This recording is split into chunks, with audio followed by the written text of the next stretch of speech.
What's up, family peoples?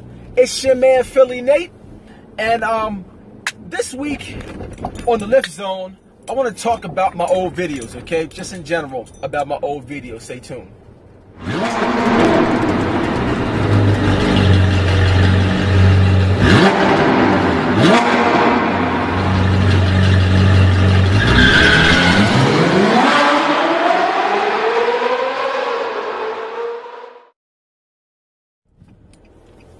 All right, welcome back. It's your man Philly Nate, and I want to talk about my old videos, okay? I got a plethora of old videos out there, and sometimes people comment on them, and the thing about it is that Uber and Lyft, they're changing stuff daily. They're changing stuff daily.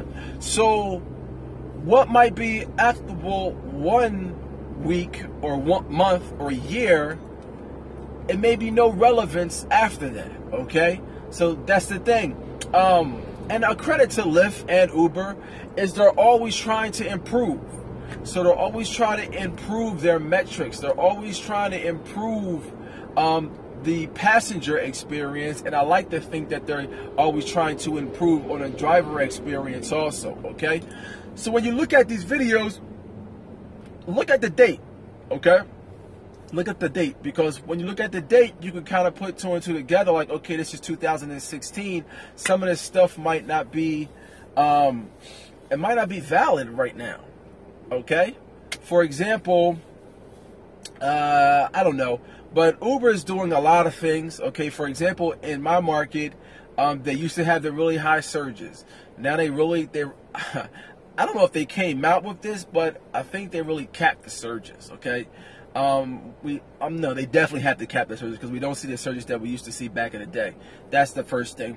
And I'm not getting down on it. It's just a changing of the business model.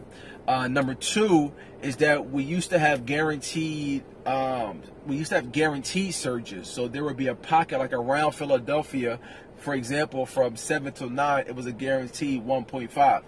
Now what I hear is though that they're going to go to guaranteed hours, sort of like, and this is something that they did prior. Okay, back in the day, they used to have guaranteed hours. They got away from it for a while, but it seems to be coming back. So that's the guaranteed hours.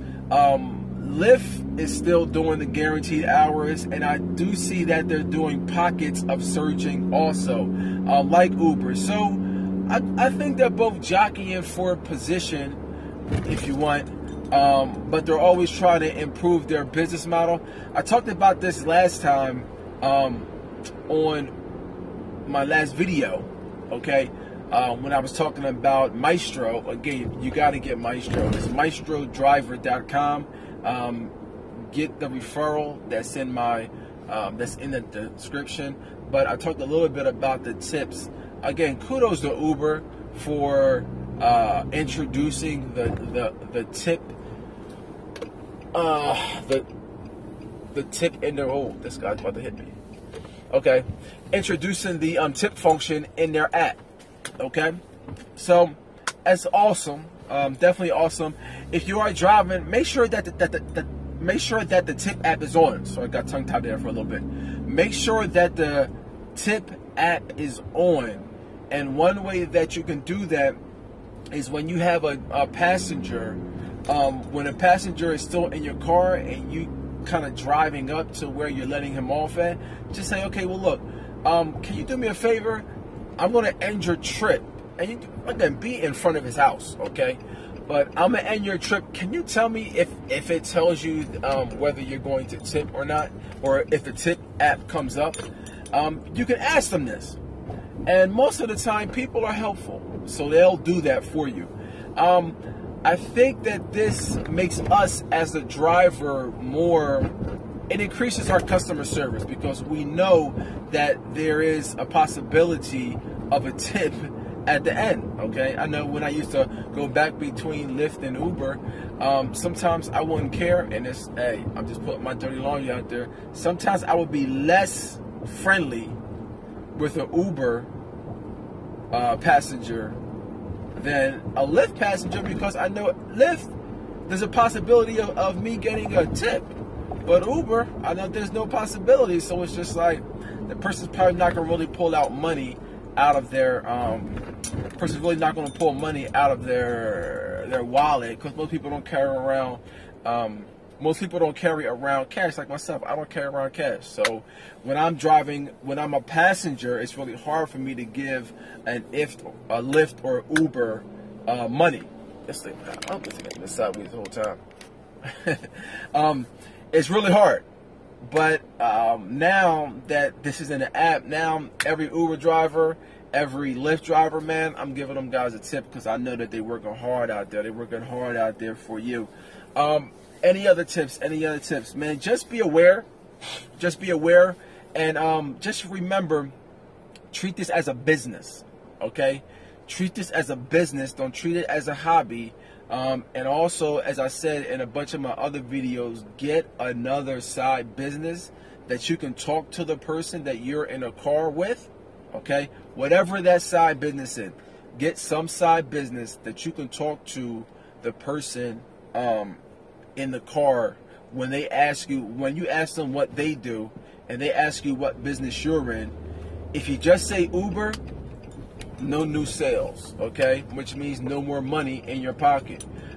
If you have a regular 9-to-5 like I do, and you talk about that 9-to-5, no money in your pocket. But if you have I don't know, a jewelry company or a health supplement company, or you have one of these companies, something that a small business, that when they ask you what do you do, hey, yeah, I do photography. Here's my car, blah, blah, blah. If you never need a photographer, hey, hit me up. I flip houses, okay? I buy houses. So when I'm talking to people, I tell them, okay, you can go to my company's name is houses.com. AlimBuysHouses.com. So you can always go there, and you can go there, and if you're looking for somebody that's looking to sell a house, they got tax problems, unwanted inheritance or something like that, then they can hit me up. So I'm always networking while I'm in the car, and I'm always informing people about my investment property business. Tell them, hey, I do flips, I do rehabs, I do all that jazz, okay? So that's your tip, family peoples, from your man Philly Nate. If you have any questions, get back at me. And all right, man, we're going to end this thing, man. Y'all take it easy.